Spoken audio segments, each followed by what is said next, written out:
Honestly, Jackie, it was so seamless. It was just the best thing that I've ever done for myself. And none of those things that I was worried about happened. Welcome to the Budget Minded Traveler podcast, your source for the everyday inspiration and practical tips that make international travel accessible to everyone. Hey guys, this is episode 68 of the Budget Minded Traveler podcast, and today we are wrapping up our series featuring people who have big plans, big travel plans. The idea around this series was to catch people in planning mode in part one, so we could discuss what it is they're about to do, their fears, questions, feelings, and everything in anticipation of their travels, and then bring them on again for a part two afterwards so that we can witness the complete transformation of what the trip did for them. And we started with Anjie Mikesell, who was about to take her first big solo international trip to spend 2 weeks in Italy. And then we had Maddie Wolf, who is about to graduate college and take a job in Israel for a year. And in the last episode, we met the Bensons, who are taking their family of 5 to travel around the world for about the next 8 to 12 months or so. And these have all been part ones. But guess what? This episode is our very first part 2. Anjie went on her trip to Italy and she's back, and she's here today to share with us how it went. And I'm too excited to say anything else at the moment. So let's just get straight back into this part 2 with Anjie Mikesell. We're so grateful to Osprey Packs for partnering with us and supporting the podcast. So please stay tuned for more about them later on. I have an opportunity for you to join me in real life for some real travel. Here's the latest Jump Adventures update. We are going to Greece for a bike and boat island hopping adventure this May 9th to 16th, 2025, and we still have space left. Check out jumpadventures.com to learn more and book now. We're going to have a yacht all to ourselves with ensuite cabins on board, so you get to sleep in the same bed every night as we start in Athens and make our way west toward the island of Corfu. You'll have your own bike for the week, e-bike if you want one, for cycling the islands as we go, in between meals crafted by our private chef on board, and all the relaxing you want to do on the top deck under the Mediterranean sun. These bike and boat adventures are our most carefree and relaxed trips. All you have to do is say yes and show up, and there's still space. Head over to jumpadventures.com to grab your spot now, and we'll see you there. Anjie, welcome back to the show. I can't even wait to start talking about your trip. How are you? I'm so good, Jackie. So, okay, let's catch everybody up real quick before we kind of get into it.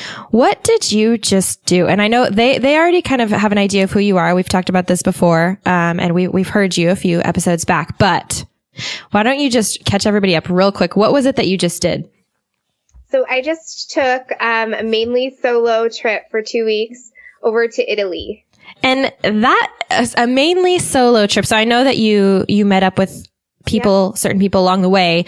But this was your first like massive thing that you've done, right? Solo, yes. Overseas, international. It was a really big, kind of a life-changing thing for me. It was something that was a little bit scary. I did meet up with one of my close friends in the middle, but just for 2 days, and I was gone for 2 weeks. So majority of the travel was on my own. 2 days. That's crazy. I thought it was going to be more than that. That's amazing. It was a quick trip. So when did you... For us to meet. Awesome. When did you get back? I got back, almost a little more than a week ago. So you're really fresh off of this. I am. And that's why I'm so excited, because the whole purpose of doing this model of, episodes of this series is catching people before they go, and then getting to talk about it again after. And we've sandwiched your trip perfectly within these episodes. And now we already get to hear about how everything went. So why don't you, tell us what it was what maybe the overview of what your trip ended up looking like. 'Cause we talked a lot about that in your second episode. So what did you end up doing? Yeah. So it was great having a chance to talk with you because you gave me some really good pointers. I think it was a little bit overwhelming for me to know where to go or what to do, because I wanted to do everything. So I remember you had given me a really good tip on like picking 3 to 4 areas to kind of visit, and allow myself some time in each of those areas. Mm-hmm. So I ended up flying into Rome, and flying out of Florence, which was really great. I'm really glad that I did that. Awesome. I spent about 4 days in Rome. I went to Venice via train, so I took trains everywhere. Mm-hmm. And then I spent 2 days in Venice, 2 days in Cinque Terre, and then 4 days in Florence. So what did you, I mean, there's another thing that I kind of want to go to look at as we go to talk about this. And this is your, I hope you don't mind me sharing this, but your Facebook feed was addicting when you were gone. I mean, I was looking forward to your post because you shared some things that were just, they were awesome. Like, I mean, I know that you are an adventurous person at home. You hike and you run and you're always in the mountains, like doing something, but this was totally different. And to see your face in Rome, this is what I wanted to start with, is your first 4 days in Rome, but you posted a picture. I would like to actually share this picture as the feature for this episode because it is the best picture ever of you. But absolutely. Your face in front of the Colosseum is like the biggest smile ever. And I think it's a selfie and I just love it because you're solo traveling, you're in Rome and you look so like kind of just in your element. And it says, I think I may be in love with Rome. I'm like, yes. Absolutely. And it's so true. So how was Rome for you? Rome was great. I think we had originally talked about, just how to handle being a little bit out of your element. And I thought there was a part of me that was preparing to land in Rome and be a little bit nervous, because I felt like I was going to land and realize, oh my gosh, I am in another area. I'm completely alone. And I was a little bit nervous that I was going to be scared and that was going to be a lot for me. And it was the complete opposite. I landed and I was so excited. And, I went to my hotel, which was fantastic. And they were, everyone was so welcoming and so great. And the hotel that I stayed at really was so helpful with how to get around, what were the best things to do. Mm-hmm. And so I just spent those 4 days just falling in love with Rome. Honestly, I walked up and down. The first night I just got lost in Rome. I just tried to immerse myself in everything. And it was so amazing, Jackie. Oh, it's like my hotel was like right next to the Pantheon. Where did you stay? What was the name of it? It was called Hotel Navono. Okay. So it was right next to Piazza Navono. Yeah. Okay. And it was just so great. It was the perfect area to stay in. And it's amazing because everything is so walkable. Yep. Mm-hmm. You can go anywhere. So I loved Rome. I loved every spot that I went, but Rome kind of had a special place in my heart. I would say the same. I love Rome. It's enchanting. Did you get to walk around at night? Like, did you get to see all of the, big crazy ruins all lit up at night? I did. Yes. Isn't it so magical? I love it. It was so amazing. And I felt really lucky. Before I left, I went on TripAdvisor and I booked a bike tour, which was really fun. So it was like a 4-hour bike ride through Rome. And the tour guide was just fantastic. He brought us to all these really special spots and told us the history behind them. I also booked a run, which was really fun. I thought it was going to end up being a group run, but it was actually just me and the tour guide. Oh, that's so awesome. I didn't know you could book a run. Did you find that on TripAdvisor? Yeah, it was on TripAdvisor, and there was actually one, I didn't end up doing the one in Venice, but I did the one in Rome. And it was about, I think it was a 5-mile run. But we just took it slow and stopped at all of these, the Trevi Fountain and, these different locations throughout town. And he told me the history behind it, and it was really special. That's amazing. I didn't realize that you could even do that, which I feel silly even for saying that because I've traveled so much and I didn't know you could book a run and go on a running tour. Well, that's so cool. You know how much I feel like I love running in areas where, I'm visiting, because I feel like you're more connected to the area if you have that opportunity. So it was really neat to be able to do that. And then, of course, I did the regular, I had booked a tour through the Colosseum and the ruins, and that was amazing, mind-blowing. Yes. And then did you do the Vatican too? I actually didn't get a tour of the inside of the Vatican. I just went up and kind of spent some time seeing the outside and doing all that. That's one thing that I was really kind of bummed that I didn't get to do. Well, you can do that next time. I know.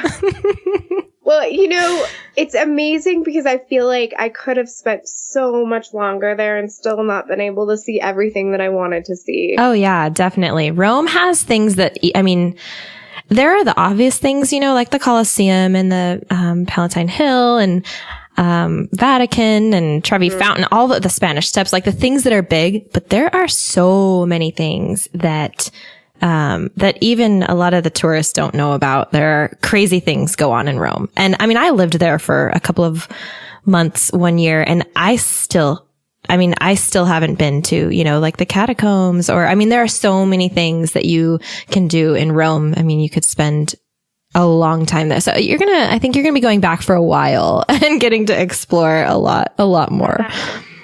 I ran into this great couple that was telling me that they had been to Italy several times, and they were actually there for 3 weeks just in Rome because they had visited and done the kind of whirlwind trips, but really wanted to spend some quality time seeing all the things that they hadn't seen. And I thought that's such a great idea, to be able to kind of center your time in an area where you want to see everything. Absolutely. And when time allows, you can make trips like that. Right. I think that what you did is perfect, really, for a first time traveler, because you got to sample a lot, and maybe you missed going inside the Vatican. That's okay. The Sistine Chapel will probably still be there next time. And, but did you go up the stairs? Did you go up the cupola? I didn't. No, I didn't get a chance. Oh my gosh. Okay. So add that to your list for next time too. Okay. But yeah, there's always going to be a reason to go back. And, in the future, that's how you can, figure out your next trip as well. I need to go here and at least have some time to do this. And then you can go to the south and go to the Amalfi Coast, which you didn't hit this time, or Napoli, other places. And you can spend a lifetime exploring Italy. So absolutely. I agree completely.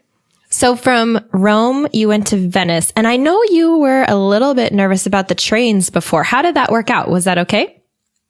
It was good. The trains, it's interesting because I feel like over there, it's second nature to everyone who travels in Italy, to understand kind of the trains and how they work and the schedules. And they are very on time. Everything runs how it's supposed to run. It was a little nerve-wracking the first, going to the Rome station, which is very big. And it just kind of, I actually had a little bit of a snafu with buying my train ticket. I actually accidentally bought it a day earlier.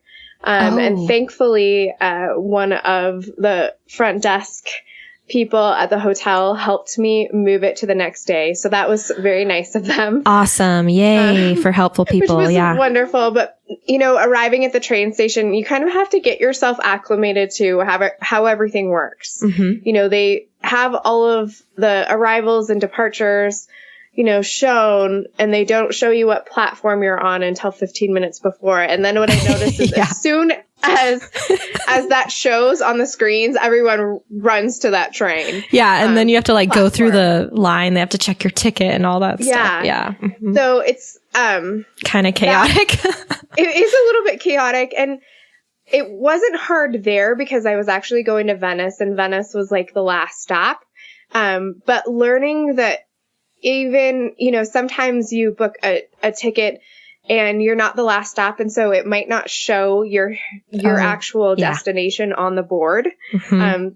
So looking for the train number, Yes. I learned that after the fact when going to Cinque Terre.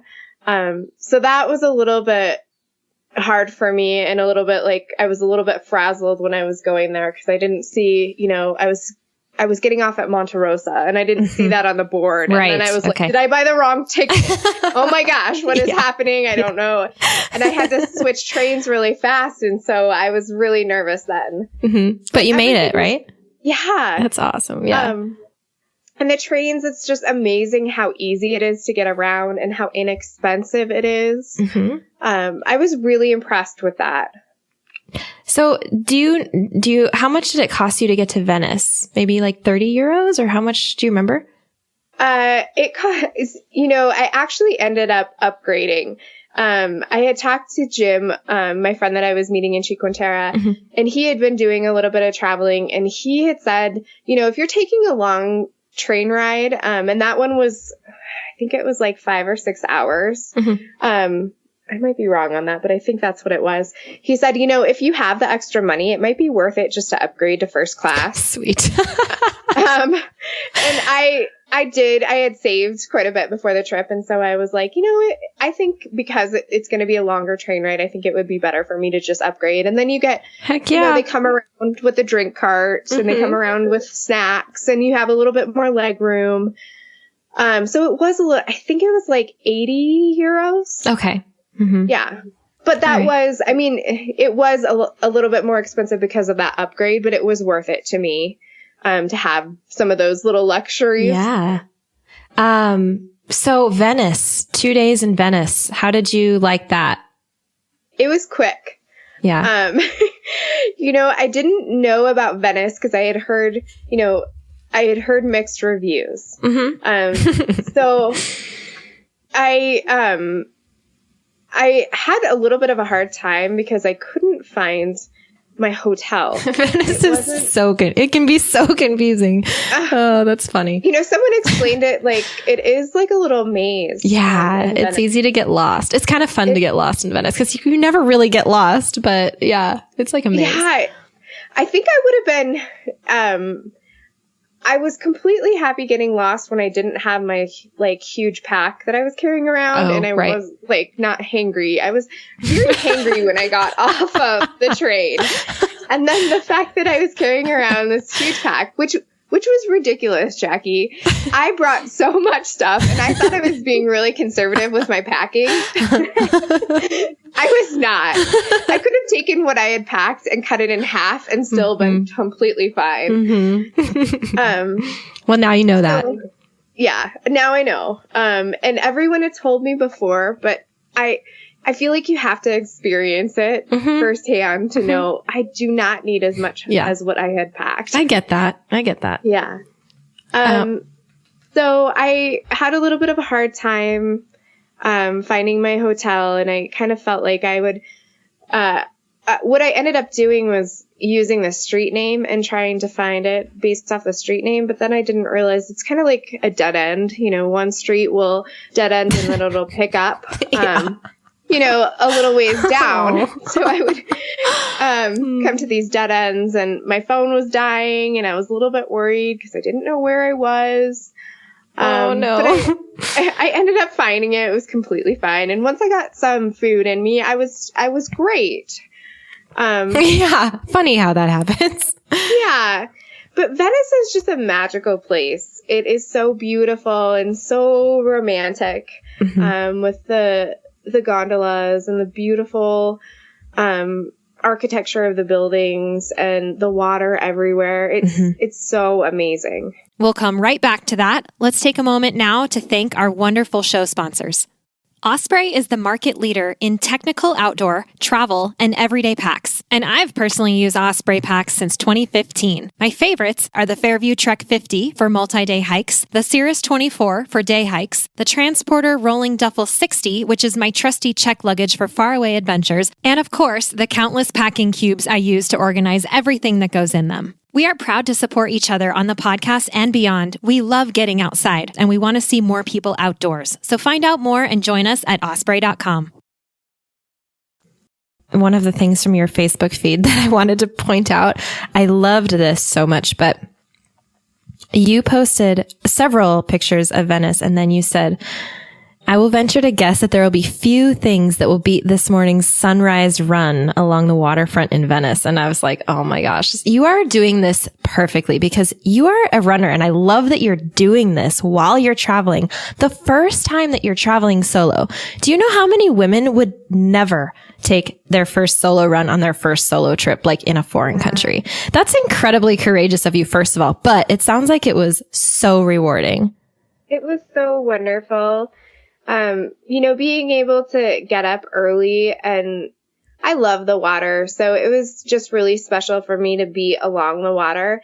And then I just really took some time for myself to really, look at everything. And there was just every time you turned, there was something more beautiful than the next. It was kind of a start-stop run.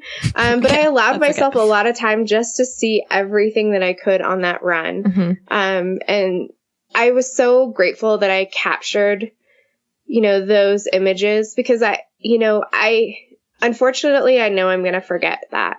I'm going to forget some of the things that I saw. And so I wanted to capture as much as I could. Awesome.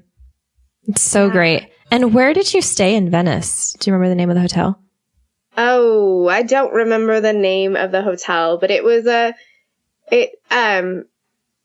interesting. It was a really great location. It was right next to St. Mark's Square.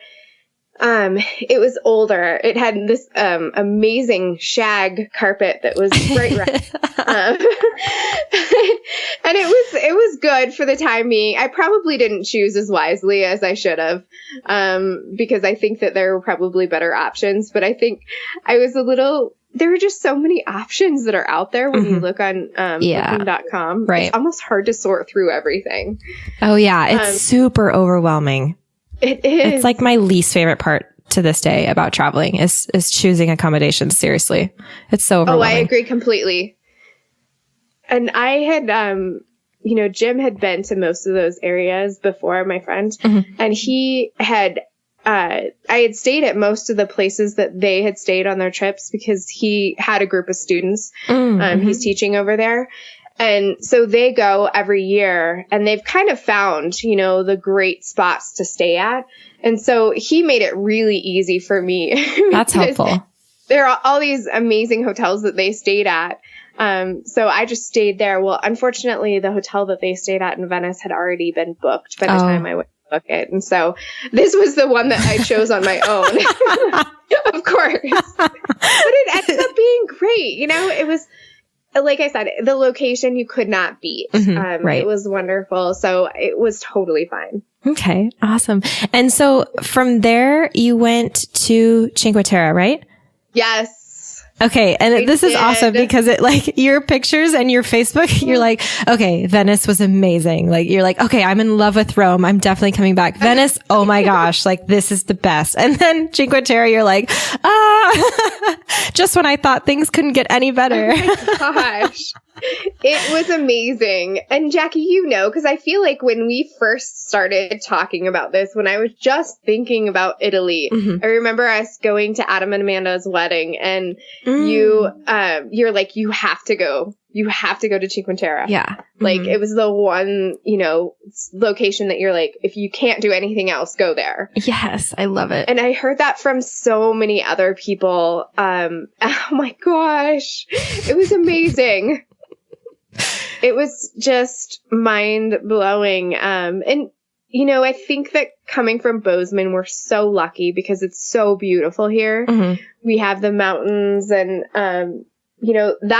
the mountains are very special to me. And like you said, I spend a lot of time, up in the mountains enjoying them. So being in an area that was like so lush, where you could be on hiking trails and you could, put your feet in the sand, it next to the water. It was just beautiful and wonderful. And on top of that, those quaint, perfect little, beautifully colored little villages. It like doesn't get better.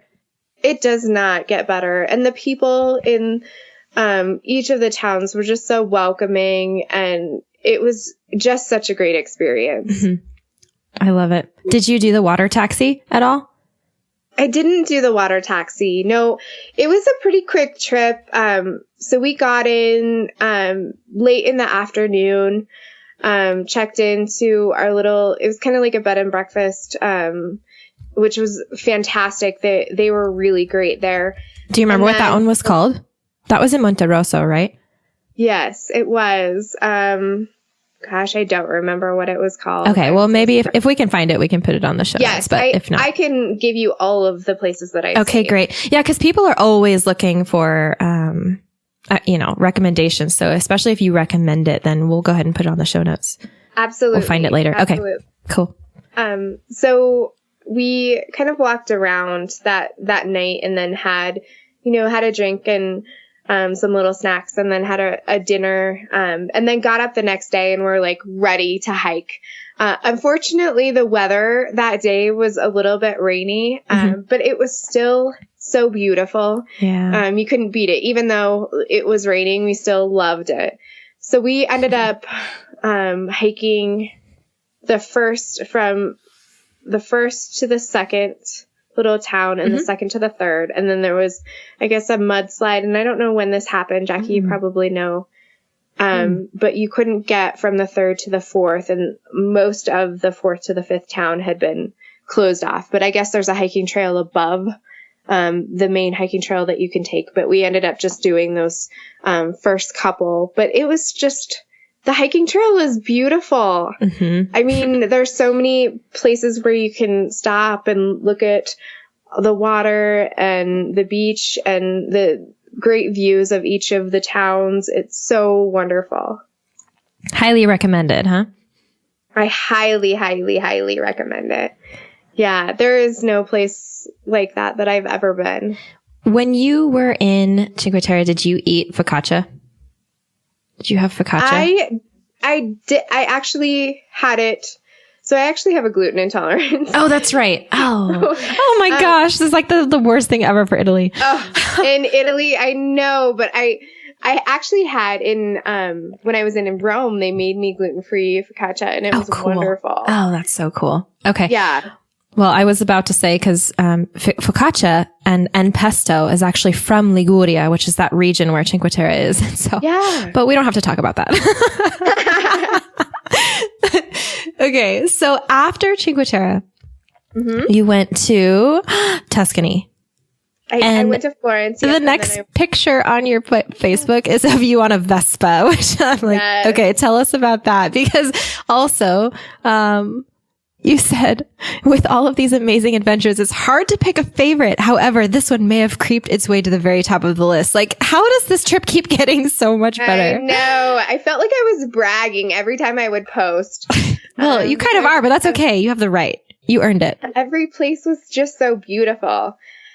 Okay, so I have to really be honest, because I think it's important for me to tell the listeners about this part in my trip. Bracing ourselves. We Jim and I went from Cinque Terre to Florence, and then he took the train from Florence back to the villa where he's staying with the students. And so it was, like I said, we had about 2 days, and it was kind of sandwiched in the middle of my trip, which was so great to have kind of a familiar face to see when I was in Italy. And he had helped me so much, like I had mentioned, with hotel accommodations and kind of places to go and things that you just really needed to make sure that you saw. So it was so great having him there. And it was wonderful because he kind of helped steer me when we got into Florence to where the hotel was. So it was really great to have a familiar face, especially when I was traveling like completely solo, which was really outside of my comfort zone. So that next day was a little bit hard for me. And I just wanted to tell the listeners, because I think that I had a lot of people tell me, it's kind of hard being a solo traveler. And you kind of, like I said, it was outside of my comfort zone. So that was only day that I had a hard time. And I think that it was just because I had the comfort of having a friend for a little while. And then all of a sudden I went back to eating dinners alone. Yeah. And Florence is this beautiful place that I feel like, again, it's very romantic. I went and saw the sunset over the town and in this really beautiful area where a lot of couples go, and everyone drinks wine and eats cheese. And so there was this like moment of like, gosh, I wish I was sharing this, whether it be with a great girlfriend or, someone else's significant other. Right. So there was that like moment where I was like, or that kind of like half day where I was like, gosh, it's hard to not share this with someone. And I was lucky because I had the opportunity to still kind of keep in contact with some of my good friends over here. And Bridget, who's a close friend of both of ours, sent me a message that was really profound. She asked me how I was doing, and I said, today I'm kind of having a hard time. I really wish that someone was here to experience this with me because it's so beautiful. And she said, I know this is going to sound really silly to you right now, but there's going to be a point in your life where you wish that you were in Florence alone doing this. Oh, I just got chills. Savor it now. And it was so beautiful for her to say that. And it really put things into perspective. It helped me realize like, this is such a really special trip. I needed to like get out of that funk and realize that I needed to take advantage of it. So that's when I actually booked that Vespa ride through Tuscany. And I was like, okay, well, I am doing this now. It's not every day you can take yourself out of a funk by booking a Vespa ride through Tuscany. I think you made the right choice. Right? That's amazing. It's so true. And how did you find that? Well, okay, this is also a really cool story. So when I was in Venice, I went to this restaurant that the hotel had recommended, and I was just sitting alone. And I experienced this so many times. And this is one of the huge benefits to being, a solo traveler. People are so great and so welcoming. So I was sitting alone, and there was a mother and a daughter that were sitting next to me. And they invited me to come over and eat with them. And they were from the States. They were from Kansas. They were just doing a special trip, just the two of them. And they were basically doing the same areas that I was doing, but they had already done everything and they were leaving the next day from Venice. And I was asking them, what's been your favorite part of the trip thus far? And they had mentioned this tour. And the tour company does cycle rides and Vespa tours, and they're all together the same day at the same time. They just take different routes. So you can either take a bike on this route or you can take a Vespa. Oh. And so they had told me all about it, and they said it was the best part of their trip. Ooh, and awesome. So it was neat to have kind of a different perspective. And, these gals were just so great. And it was really sweet of them to kind of, invite me in and have dinner with me and kind of share their trip with me. So that's how I found it. That's a great, testimony to, the power of the community of travel. Right? Absolutely. Yeah. And like I said, I experienced that so many times when I was in Rome. I met a couple from the US and then also a couple from London. And they were both just so great. And again, the same things. I kind of talked to them about their travels and what they had done and what they would recommend. So I got a lot of really great tips and tricks from others that were traveling that shared their experience with me. It's the best way. That is the best way to figure it out. And that's why going somewhere without a plan is totally acceptable. It's okay. It's more than okay, because you will figure it out. And that's how you figure it out. That's how you do it. Yeah. So I love that happened. Agree completely. And I am a very much a planner. And it was hard for me at first to drop that side of, my everyday routine and having everything planned to, the hour. I'm so glad that I didn't plan things because it allowed me that flexibility to book a trip to Tuscany that, I would have, if I had planned everything to the T, I never would have had an opportunity to do that. So I'm really glad that I traveled that way. That is so great. And let's put a link to that tour company on the show notes page as well, because I'm sure other people are going to be interested in that. I would highly recommend that. Like I said, it was the best part. Dude, I want to do that. I want to do that. Not go back to Florence and do this that. Amazing Vespa ride through Tuscany. But it was kind of centered around this castle that's in Tuscany, and the Count and Countess their family had turned it into a winery, and they also processed and made olive oil in this castle. I'm drooling. And so they showed us the vineyard and the grapes. And then we also got to go and take a tour of the winery and kind of hear the process. And then at the end, we're, drinking the wine on the top of the castle and looking at the views of Tuscany. Stop. Just stop. It was the most amazing thing I have ever done. Oh, and just think that morning you were in a funk. I know. Like, really? Yeah, that was the best way ever to turn your funk around. No kidding. Oh my gosh. I just really want to let that one sink in for a sec. Yeah, it was so great. Wow. So that your trip ended there in Florence, right? It did. Yes. So oh wait, go ahead. I was just going to say, I mean, Florence has so many museums and galleries, and the Duomo itself is just outstanding. All the Davids. You could walk and walk and walk and try and see everything you could. It's so beautiful there. So I spent a lot of time those next couple days just trying to see as much as I could. That's so great. So you did go in and see the David, right? I did. Yes. And wait, go ahead. Someone had told me, a friend had told me that it's really special if you can go in right when they open, because you get the opportunity to really kind of see it without a lot of people around, which was such a good tip for me. So I stood in line and was kind of one of the first people to get in, and it blew me away. It was amazing. Few pieces of art have ever done that for me. But the David, wow. Even thinking back on it, it still almost gives me goosebumps. It's just beautiful. Yeah. I love that. And you went to Piazza, isn't it Piazza Michelangelo that there's another David up on the hill, right? Yes. There's a few Davids around town, actually. But there is. That's where I watched the sunset over Florence, and some locals that were on that cycling tour with me had told me about that. Awesome. And that was just phenomenal.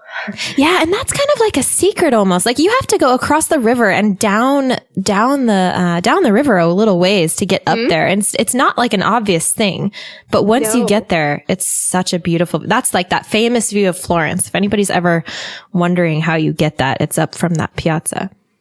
It is beautiful. And I highly recommend if you have the opportunity to go there at sunset. There are a lot of people there. And like I said, there are a lot of people who have snacks and wine, that are sitting on the stairs watching it. It is so beautiful. So now that you are on the other side of this incredible, amazing, life-changing trip, I have a couple questions for you. Absolutely. We addressed a lot of your concerns in the first episode that we had you on here. Did any of your fears come true? I would say no. It's silly because I feel like I had spent so much time worrying about things that never even came up. But I guess at least I was prepared if they did come up. Honestly, Jackie, it was so seamless. Oh, God. That's amazing. It was just the best thing that I've ever done for myself. And none of those things that I was worried about happened. And maybe I'm really lucky, but I felt comfortable the whole time. I was worried about being there alone, and I did not have any issues at all. I'm so glad to hear that coming from you, from doing this for the first time. I love it. Did you learn anything about yourself? Oh my gosh. Absolutely. I learned so much about myself. I feel like it was a huge growing experience for me to be able to go there and do that. I think the biggest thing I learned is that, I can do it on my own. And, even if there were challenges, they weren't anything that I couldn't overcome on my own. I learned it's like great to be able to do those things solo, because not only do you learn a lot about yourself, but like I said, you get to meet new people and connect with locals that share their stories with you, and it just was really special. So like I said, I learned so much about myself. I think that I can honestly, and this is interesting because having been the one to interview you and listen to you before and now, I feel like I hear a difference in your tone, in your voice. It's like you sound just different, like more confident now. I think you could hear the concern and the worry. You could also hear the incredible enthusiasm beforehand, but I feel it's different now. It's like you have this calm to your voice that you didn't have before. That's just really cool talking about this trip, Yeah, I definitely could see that. I think that going into this trip, I was, like I said, I was really nervous. And now it was almost like a stepping stone to make me realize that if I can do that, I can do so many more things. And it was a huge confidence boost, and builder, like you mentioned. It also was a really great reset too. I think that, a lot of times we don't spend the time to really do something for ourselves. Yeah. And it was this opportunity for me to do something really big for myself. I think we had mentioned, like, I hadn't taken a 2-week vacation and really spent quality time alone ever in my professional career. And it was huge for me. It was just what I needed to have kind of a life reset, hit the reset button, do something absolutely amazing. And I came back and I just had this amazing energy, and I was so excited about getting back to work. And it was really just a positive all around. So amazing. How has it changed your life at home? I mean, like I think you sensed from the tone, I think that now I am just so much more energetic and willing to like take those chances that I might not have taken before. I definitely am more willing to accept the invitation of things that might scare me a little bit more, or things that I'm not used to. It gave me a different perspective on life. I love that. A 2-week trip, 2 weeks of your life, and look how much it has changed. It is amazing. It is amazing. And, I will also say that, sometimes, and I made this post when you released the first episode, I've had some things, that have happened in the past year that have made me realize that life is very precious. And you don't know what tomorrow brings. And this trip was kind of a symbol of, I don't know what tomorrow brings. And this has been on my bucket list for a really long time. And after I made a post, because I wanted people to realize that, it's not as expensive as you think it might be. It's, taking 2 weeks out of your life is so well worth it to be able to experience something so amazing. It is life-changing, and it is well worth taking the time and the money and the energy to invest in yourself. And that's what I want people to realize, because I held myself back for so long because of those, gosh, it's going to cost a lot, or I can't take that time off of work, or I'm going to go away and something's going to happen. But life is so short. It's so worth taking that time to really do something that's amazing. Mm-hmm. And that's only the first one, right? Yeah, I know. Yes. Everyone said you're going to get the travel bug. I understand why people say that now. Because you have it? Yes. It's amazing. Yes. Oh, gosh. That's so great. Okay, there's one last thing that I wanted to point out, and I love that you've been doing this, but you have a hashtag that you've been using this year, and I wanted to share that with people because I love it. And it's Facing Fears in 2016. Isn't that it? That's it. Yep. Yeah. Hashtag Facing Fears in 2016. And you've been putting it on your posts. And I love that you're doing that. I think this trip to Italy is only one of those things, right? I mean, you've been doing lots of things that fall into that, even in your everyday life, right? Yeah, I have. And so I think I love that you did that. And I think that you started that at the end of last year, didn't you? Yeah, I did. I mean, some of last year's, things that I had done definitely fall into this. And I think that those things that I did last year made me realize that, facing those fears is just such an important piece of life. Mm-hmm. And it helped you grow so much that kind of bled into this kind of bigger movement this year of really embracing those things that scare me. Good for you. I am so excited to just witness this, I guess, and I hope that so many people are going to listen to this and be like, you know what? I can do that. Because Angie's just like me, we all go through this life and we all have these different fears that we need to face, and we all do it in our own way. And I love that you have just owned this, and that you're so active around this right now. It's so inspiring and so encouraging. And I'm just so grateful that you've shared your story with us, and that we've been able to see how this part 2 has just so affected you. And, thank you so much for coming on and for sharing and for opening up to us. It's so great. Well, thank you, Jackie, for allowing me the opportunity.